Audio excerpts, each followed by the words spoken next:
বাইরে হচ্ছে বৃষ্টি আর ঘরে মা বাবা আলোচনা করছে গরম গরম কি খাওয়া যায়। মা বাবা আলোচনা করতে করতে আমি এদিকে রান্নাঘরে এসে কাজ শুরু করে দিয়েছি। ঘরে সেরকম কিছু নাই, আছে শুধু একটু কুমড়া। চলো এটা দিয়ে কিছু একটা বানানো যাক। কুমড়াগুলোকে বেগনির মতন কাটিয়ে নিয়েছি, দিয়ে নুন হলুদ মাখিয়ে সাইডে রেখে দিয়েছি। এইদিকে একটা জায়গায় বেসন লিয়েছি নুন, লঙ্কা গুঁড়া, হলুদ গুঁড়া, জিরা গুঁড়া, ধনিয়া গুঁড়া, কালো জিরা আর বেকিং সোডা, এগুলোকে জল দিয়ে মিক্স করে নেবো। এইবারে একে একে কুমড়া কাটাগুলো বেসনে দিব, তারপরে তেলে ছাঁকবো। দমে পাতলাও না দমে ঘনও না, মিডিয়াম করে মাখিয়ে নেবো।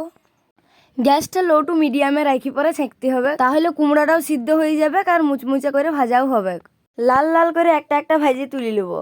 সবগুলো ভাজা হয়ে গেছে, চলো এবার মা বাবাকে দিয়ে আর কি বলে দেখা যাক। কুমড়ার বড়াগুলো দেখে যতটা না অবাক হয়েছিল, খাইয়ে আরো তার থেকে বেশি অবাক হয়েছিল। তোমরাও তোমার মা বাবা দিকে এইভাবে করে খাও আর আনন্দ উপভোগ করো। ভিডিও ভালো লাগলে লাইক, কমেন্ট, শেয়ার, সাবস্ক্রাইব করে পাশে থাকো। দেখা হচ্ছে পরের ভিডিওতে। Thanks for watching.